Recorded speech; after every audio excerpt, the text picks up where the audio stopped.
रात एक रहस्य। पिछले पार्ट में हमने सुना कि मुझे उस बंगले में किसी और का भी एहसास हो रहा था। मैं अपने मोबाइल की टॉर्च जलाकर एक रूम में गया और मैंने वहाँ क्या देखा ये अब जानते हैं। धीरे धीरे कदम बढ़ाते हुए कमरे के भीतर गया। पूरे कमरे में रोशनी डालते हुए सब कुछ ध्यान से देख रहा था। कुछ सामान जो काफ़ी पुराना और जर्जर बन चुका था। मैं कमरे की निगरानी कर रहा था कि तभी ऐसा लगा जैसे कोई सीढ़ियां चढ़कर ऊपर आ रहा है। मैं चौकन्ना हो गया और दरवाजे की तरफ देखने लगा। तभी मेरे पीछे खुली खिड़की से एक हवा का झोंका आया और मेरे सामने वाला वह खुला दरवाजा उस हवा की वजह से धीरे धीरे बंद होने लगा। साथ ही सीढ़ियों से आने वाली आवाज भी काफी स्पष्ट हो रही थी, मतलब कोई ऊपर आ रहा था। ऐसी अजीब घटनाओं का डर क्या होता है, यह मैं जिंदगी में पहली बार महसूस कर रहा था। दरवाजा पूरी तरह से बंद होने से पहले मैंने अपने कदमों की रफ्तार बढ़ाई और दरवाजे को पकड़ लिया। मैंने दरवाजा खोला और तभी एक अजीब सा काला साया मेरे ऊपर झपटा। ऐसा लग रहा था किसी ने मेरा पूरा शरीर जकड़ रखा है। मेरा मोबाइल भी हाथ से छूटकर कहीं गिर गया।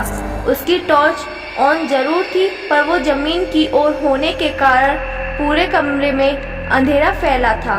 डर के कारण दिल इस तरह से धड़क रहा था मानो छाती फाड़कर बाहर निकल आएगा।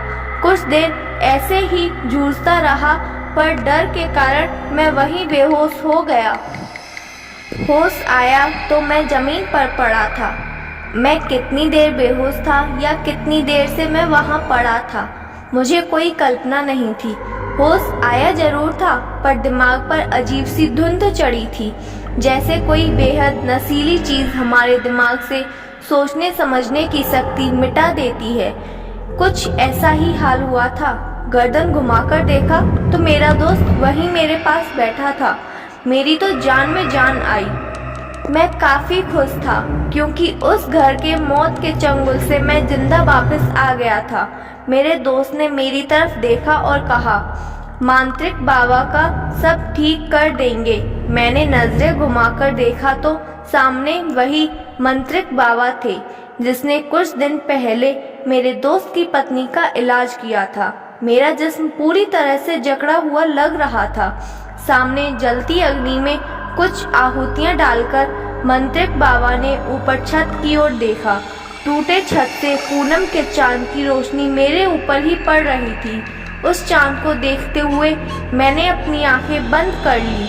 तभी मंत्रिक बाबा की आवाज कानों में पड़ी, चलो अब तुम्हें उसका शरीर छोड़ना होगा। तुम्हारे लिए अब एक और शरीर तैयार किया गया है। तुम उसके जिस्म में प्रवेश कर अपने शैतानी कामों को अंजाम दे सकते हो। इस पर बार में तुम्हें पैरों के अंगूठे से ही जिस्म में प्रवेश करना होगा। मेरे कानों पर पड़ने वाली वह आवाज साफ साफ सुनाई दे रही थी। तभी घर का दरवाजा खुलने की आवाज आई।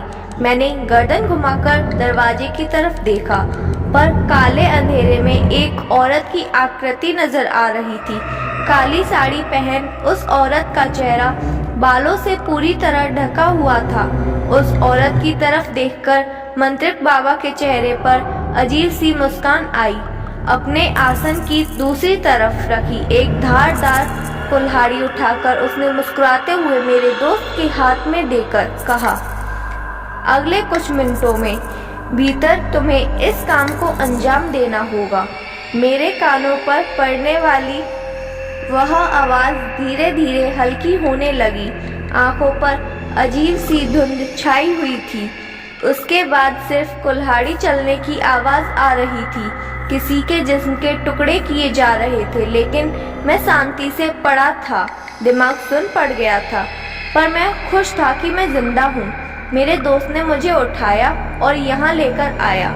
संजू, वो बुरी आत्मा अब जा चुकी है, लेकिन फिलहाल तुम यहाँ से बाहर नहीं निकल सकते, क्योंकि चंद्रग्रहण की दूषित छाया में वो आत्मा दोबारा तुम्हारे शरीर पर अपना घर बना लेगी। अब तुम्हें सूरज निकलने का इंतजार करना होगा।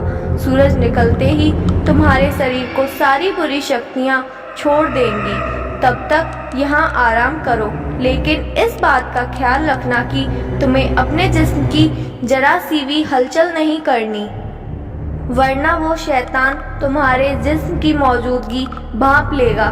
शैतान काफी डरावना है। रात के अंधेरे में उसे देखकर कितना भी हिम्मत वाला इंसान होगा, फिर भी उसकी हिम्मत टूट जाएगी। वह चीज ही ऐसी है, क्योंकि उसका शरीर आधा टूट चुका है, पेट के नीचे का हिस्सा है ही नहीं, इसलिए वो घसीटते हुए अपने हाथों के बल पर चलता है। फटे पेट से निकली हुई अंतड़ियां उसके पीछे काफी दूर तक जमीन पर रेंगती रहती हैं। सड़न की वजह से पूरी तरह से काले पड़े जिस्म से निकलने वाली गंदी बदबू दिमाग को सुन्न कर देती है। वो जमीन पर रेंगते हुए आगे बढ़ता है। तब से लेकर अब तक मैं इस जगह चुपचाप लेटा हूँ, लेकिन हिल नहीं सकता। मेरी आंखें खुली हैं, जो सामने वाली दीवार के साथ हर कोने पर नजर रखे हुए हैं। अब मैं सुबह का इंतजार कर रहा हूँ, सुबह होने का, पर सुबह क्या होगी? इस घर के बारे में सब कुछ जान लिया, पर कुछ सवाल जवाब नहीं मिल रहे।